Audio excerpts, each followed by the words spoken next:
केंद्र सरकार की पेंशन भोगियों के लिए डिजिटल लाइफ सर्टिफिकेट जारी करने की पहल से व्यवस्थाओं में काफ़ी सुधार हुआ है। डीएलसी के आने से पेंशन की प्रक्रिया पूरी तरह बदल गई है। अब डिजिटल जीवन प्रमाण पत्र होने से पेंशन भोगियों को बड़ी राहत मिल रही है। पेंशन भोगियों के लिए टेक्नोलॉजी को बढ़ावा देने के साथ साथ तमाम आयोजनों के जरिए उन्हें सीधा लाभ भी पहुंचाया जा रहा है। हर साल नवंबर के महीने में पेंशन भोगी अपना जीवन प्रमाण पत्र जमा करते हैं, जिससे उनकी पेंशन की राशि मिलने में कोई दिक्कत ना हो। इस पूरी प्रक्रिया को डिजिटल करने पर केंद्र सरकार ने पेंशन भोगियों को बड़ी राहत दी है। इसी कड़ी में पेंशन मंत्रालय द्वारा महत्वपूर्ण जिम्मेदारियां भी निभाई जा रही हैं।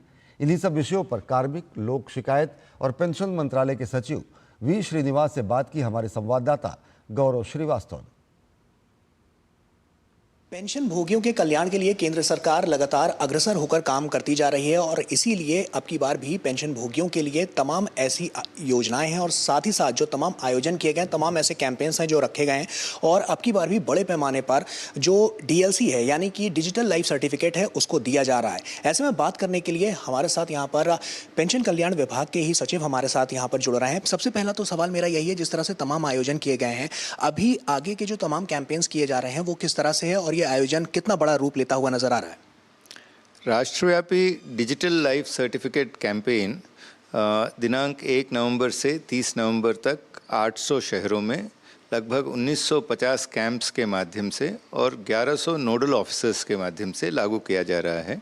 इसमें 17 पेंशन डिसबर्सिंग बैंक्स और इंडिया पोस्ट पेमेंट बैंक तथा मिनिस्ट्री ऑफ डिफेंस के CGDA, controller general of defence accounts, और मिनिस्ट्री ऑफ रेलवेज और पोस्टल और टेलीकॉम पेंशनर्स के लिए तथा सेंट्रल सिविल सर्विस पेंशनर्स और ईपीएफओ पेंशनर्स के लिए ये कैंप्स लगाए जा रहे हैं। किस तरह के रिएक्शंस देखने को मिल रहे हैं? पहले लोगों को लंबी लंबी लाइनें लगानी पड़ती थी, लेकिन डिजिटल होने के बाद उनको काफ़ी सहूलियत मिल रही है। ये कितना बड़ा कदम है सरकार की तरफ से?